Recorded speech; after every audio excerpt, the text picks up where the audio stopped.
Hey guys, welcome back to another episode of Raynday Gaming. Interested in the new OB68 Siege of Ascension Peak game mode? Well, you should be. It's a ton of fun, and I've been playing around with it quite a while over the last couple days in PTS. The thing is, you get a random champion, and some of those champions, believe it or not, are better or worse in this game mode. Now, I want to break down the best champions that I felt, having played a bunch of them in this mode, who can carry the game, who have the most potential to dominate, who when you get them, you realize that things have finally gone your way in life. I got fired from my job, my wife left me, but you know what? I got Cassie in this mode, so things are looking up. If there is a takeaway from this, it's that this is a very fun mode, so please enjoy it. I've really had a great time with it, and I think the design team and everyone involved in Paladins did a great job. The map is such a cool place to be playing this game. Now, heading into number 5, I honestly think that Maeve or Skye actually split this one. This is not where Skye dominates and Maeve doesn't. I just think it's a matter of who's more easily counterable,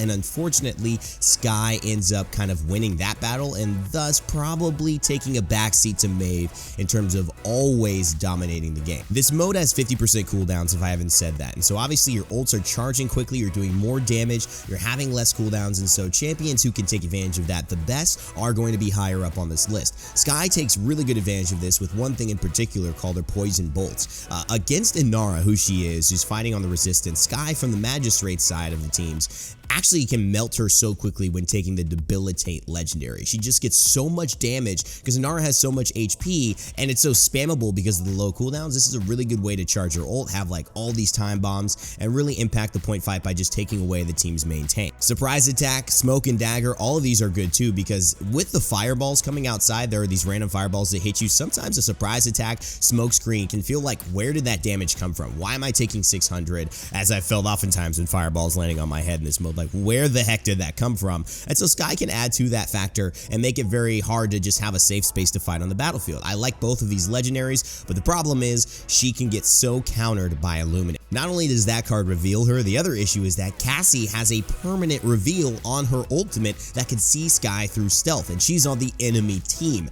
Yikes, not a good day for Skye here, especially when Cassie runs like morale boost 3 and she has her ult every like 2 or 3 shots. Well, I've had a game like that. It's not fun as a Skye player, and so you can just get countered out and really, be a sitting duck. Everyone can see you all the time because it's a team-wide reveal. Maeve is a great pick here, and she could definitely dominate a match. A little harder than some of our champions that we've got coming up, but I do think that she's in a very good spot too. If you have a good Maeve in your back pocket, really control the pace of this game. Target out the supports, get busy and just freaking run around in the back line. That's what all Maeves do that I've seen in this mode. Just insta prowl, dash, 9 lives, prowl, dash, prowl, 9 lives, dash, prowl, and it's just like, okay, you know what? I'm gonna let you do you. All right, I'm gonna fight over here. You do you. Let me know when you're back and in range to compete. Now, coming in at number 4, we've got Zen, who's actually really good in this mode, especially if you take guillotine or guillotine, however you want to say it. Don't quote me. The idea is that if you go in and just take guillotine and then ult Inara all the time, grab morale boost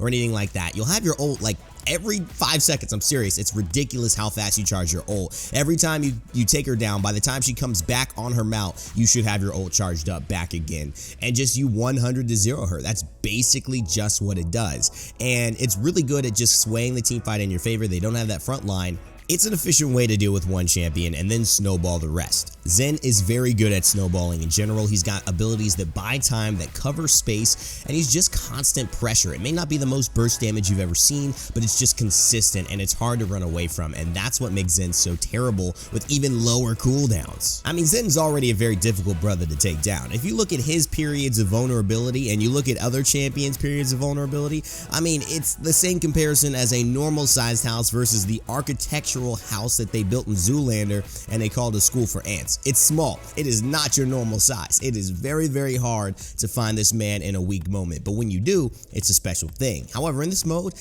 imagine taking that already small size and cutting that in half because of the decreased cooldowns. That's why it comes in at number 4. As long as his ability to have guillotine can shut down a big tank that you're counting on in this game mode or shut down a healer immediately, he's going to be very, very good to pick up. Now, you're starting to see a trend. You're starting to feel it. The flanks are coming in strong here, but in varying levels of strength. And now that leads us to number 3, Buck. He's going to be your top dog, I think, in the flank class for me, because he just brings so much damage, so much mobility, and he also has a couple of legendaries that can work here just as well. And it's not just his legendaries, it's his cards as well. Let's take a look at this and why Buck is so good in this third spot. Now, Buck's bulk up legendary recovery allows him to heal more and obviously increases max HP pool if you've ever played with it. The fact that this is on a lower cooldown by 50% is already pretty strong, but you can augment this with buying Chronos in the mode. You can also have cards in your loadout that reduce the cooldown of recovery, so this can almost become him doing this every couple of seconds. So unless you burst him for a huge amount of damage or everybody's shooting at him for an extended period of time,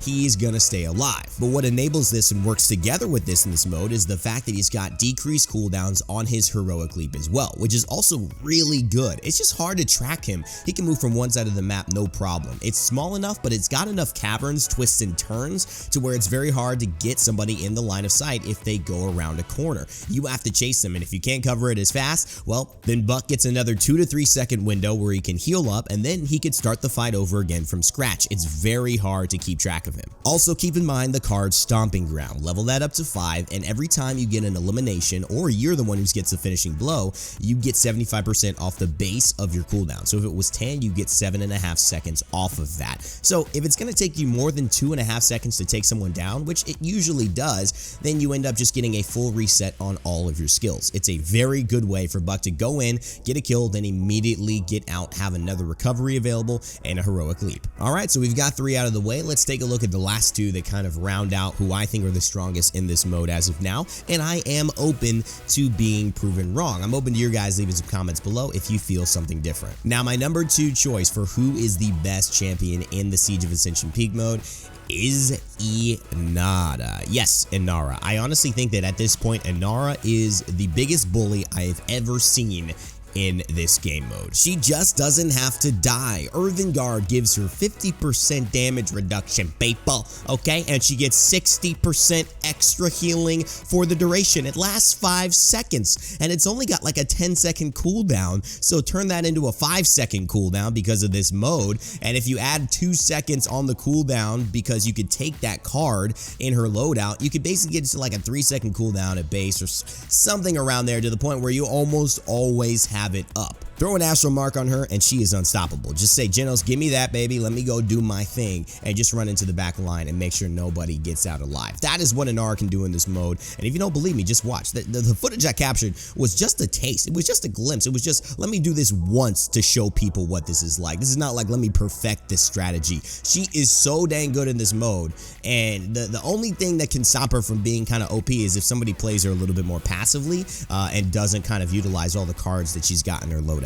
Remember, she gets 60% healing on all that happens to her, so throw those cards that allow her to get healing during Earthen Guard, healing during Warder's Field, or even damage reduction, whatever you like. I ran Mother's Grace in this, so I had CC immunity, because there are things like convergences that you don't want to have to pay attention to, and it does allow you to just stay in somebody's face and not have to worry about them displacing you. I mean, I saw Black Panther, I knew spears and women was a deadly combination, but damn, Inara is making this look too dangerous to even be allowed on the battlefield, guys. We need to have a conversation. We need to bring delegates together from different nations and say, is this really okay? And of course, you got to run Summit on Inara right now. It's so fun, knocking yourself up into the sky, setting up for a beautiful seismic crash. Can really change the pace of a game, put people under pressure, and also kind of turn the tides of a fight if you are low, being able to jump up, get out of their kind of current line of sight so they can't finish you, then stun them, drop down, Earthen Guard, and you're back in business, baby. Where should I leave my shoes, mi amor, mi amor? By the way, we've been watching a lot of Coco, so don't blame me on that. It's stuck in my head, and people in the high-res office and around me are doing Disney brackets. You guys want to see a Disney bracket on this YouTube channel? Because I was thinking about doing one. I think it'd be fun for us to talk about. Let me know in the comment section below. Alright, Raindrops, it's time to get into number 1 here in this mode, and I'm going to tell you straight up, it's Cassie. Cassie, in my opinion, is the most dominant champion in this mode, and she has several ways to go about whooping that booty. Let's get into it right now. Big game, that's a big one, because she could take down these tanks no problem, just as well as Skye can, except she's the one that counters Skye and actually can make Skye a whole character on the other side very irrelevant with her ultimate, especially if she's running morale boost. So this is something that you should pay attention to. Cassie, if you grab her, you can eliminate essentially the threat of another champion very, very quickly. But you can eliminate any champion here very quickly. That's the thing with Cassie right now. Even with the blast shot nerf for impulse, she still does enough damage with that burst to be effective and just snowball the rest of these fights. Big Game, of course, is incredible against Ashe. She will melt like a hot knife through butter, but it doesn't mean that that's the only person you can take one-on-one. There's nobody that I think a Cassie should be scared of in this matchup, and that's what makes her so good. She's all around, but in this mode with low cooldowns, that all around becomes top tier because there's really no fault in her stars, so to speak. There's no lines in her tectonic plates, if you know what I'm talking about. And I think at this point, she's gonna be considered the best champion in this mode because of her versatility and her still incredible damage output, not only with tanks, but against flanks as well. You can run Just Breathe just fine. You could go in with Exaction and still probably do okay because of the reduced cooldowns for the dodge roll, and it can make it work. You can run Blast Shot, Impulse, and be fine because of the burst damage, and getting Zen through those tricky windows isn't that hard when you have the burst yourself to get him down before he can counter or go into his billow. And you also have Disengage, Big Game, that legendary. That means you can take down tanks like nothing. And I think all of this means that she's the most versatile, she's the most excellent across the board champion that you can grab in this mode. Don't believe me? Just watch or just comment down below.